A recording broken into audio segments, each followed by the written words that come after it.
Shalom,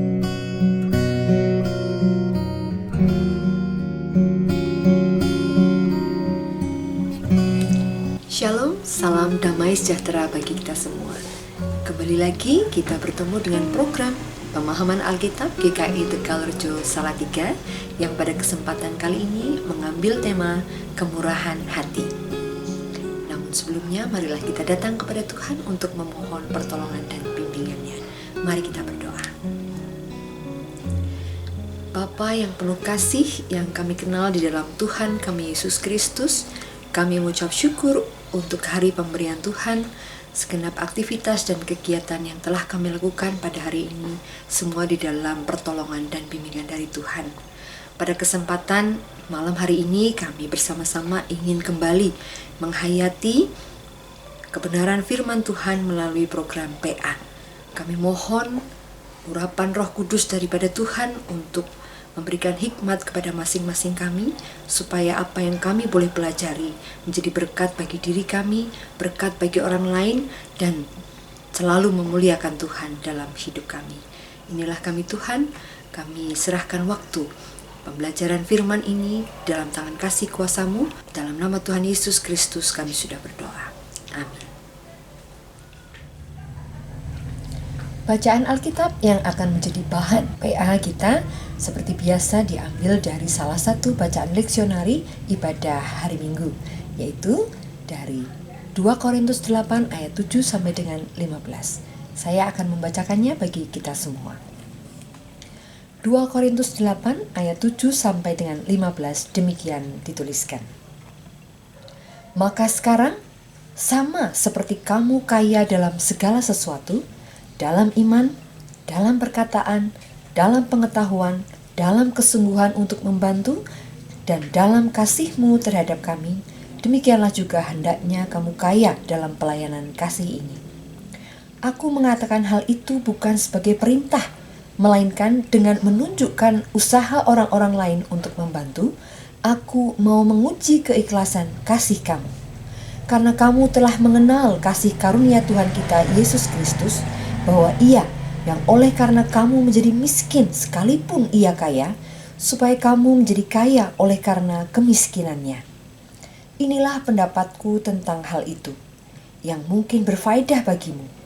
Memang sudah sejak tahun yang lalu kamu mulai melaksanakannya dan mengambil keputusan untuk menyelesaikannya juga. Maka sekarang selesaikan jugalah pelaksanaannya itu. Hendaklah pelaksanaannya sepadan dengan kerelaanmu, dan lakukanlah itu dengan apa yang ada padamu. Sebab jika kamu rela untuk memberi, maka pemberianmu akan diterima. Kalau pemberianmu itu berdasarkan apa yang ada padamu, bukan berdasarkan apa yang tidak ada padamu. Sebab kamu dibebani bukanlah supaya orang-orang lain mendapat keringanan, tetapi supaya ada keseimbangan. Maka hendaklah sekarang ini kelebihan kamu mencukupkan kekurangan mereka, agar kelebihan mereka kemudian mencukupkan kekurangan kamu, supaya ada keseimbangan.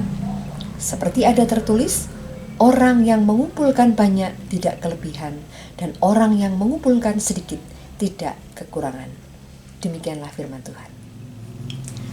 Bapak, Ibu, Saudara yang terkasih, bacaan kita pada sore hari ini merupakan surat Rasul Paulus kepada jemaat di Korintus.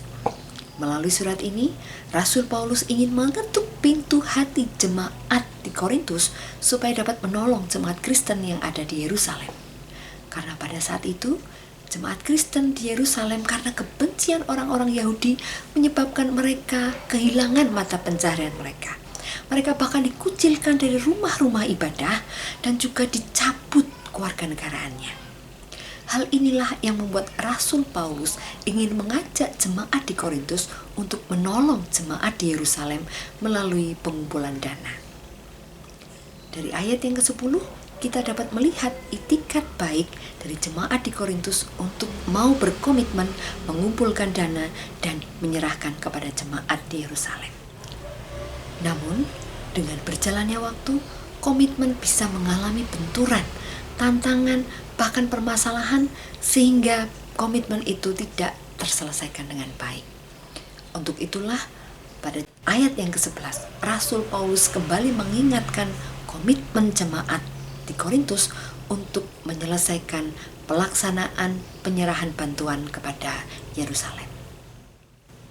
Bapak Ibu Saudara, dari bacaan kita paling tidak ada 3 hal yang mendasari Rasul Paulus untuk memberikan nasihat kepada jemaat di Korintus.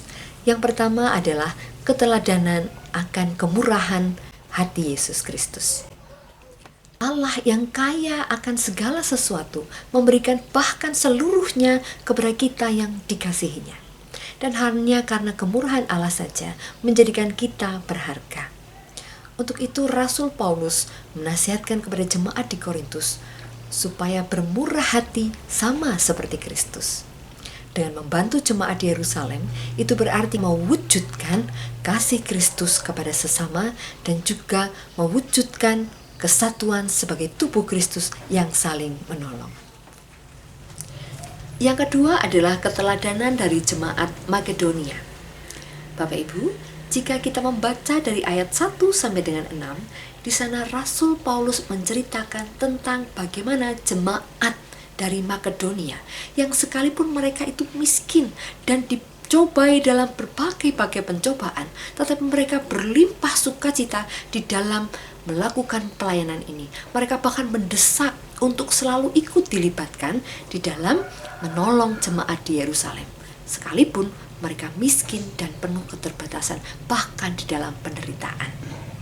Hal inilah, semangat inilah yang ingin ditumbuhkan oleh Rasul Paulus di jemaat Korintus, supaya mereka kembali kepada komitmen mereka, supaya mereka segera menyelesaikan komitmen mereka untuk membantu saudara di Yerusalem.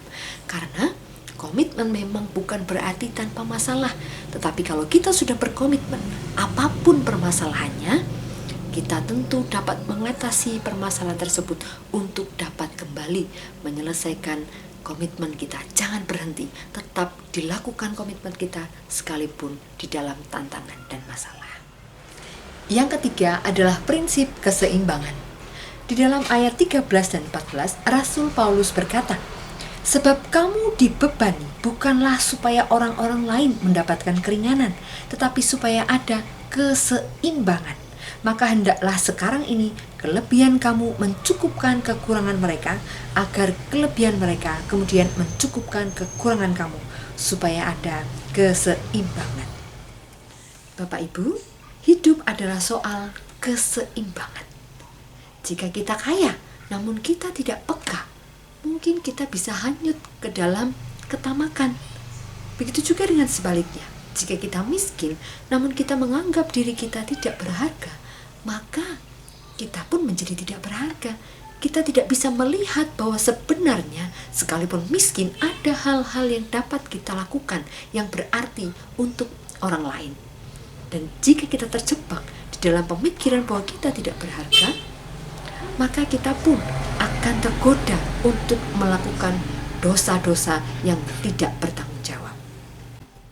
Untuk itu, hal yang menjadi solusi bagi permasalahan ini adalah kesadaran untuk saling menolong di dalam kebersamaan. Bukankah orang kaya juga tidak bisa hidup tanpa bantuan dari orang miskin?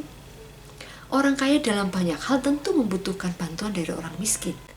Sehingga sekalipun kita miskin, ada hal yang bisa kita lakukan yang berarti bagi orang lain.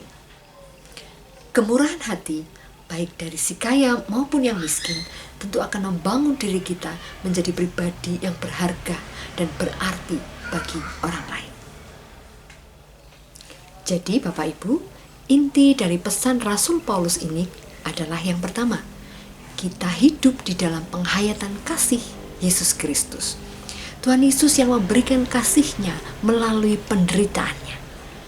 Dan menghayati hidup di dalam kasih Kristus ini berarti kita siap untuk memberikan kasih kita kepada orang lain sekalipun kita berada di dalam penderitaan.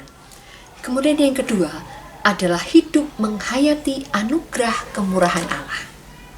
Kemurahan Allah itulah yang mendasari kita untuk juga dapat bermurah hati kepada sesama kita, bagaimanapun keadaannya. Bukan karena kita berlebih, namun itulah penghayatan hidup kita. Selalu ada yang bisa dibagikan dalam keadaan apapun. Demikianlah yang bisa saya sampaikan. Kita akan melanjutkan diskusi kita di dalam grup Info GKI Tegalrejo. Selamat berPA, Tuhan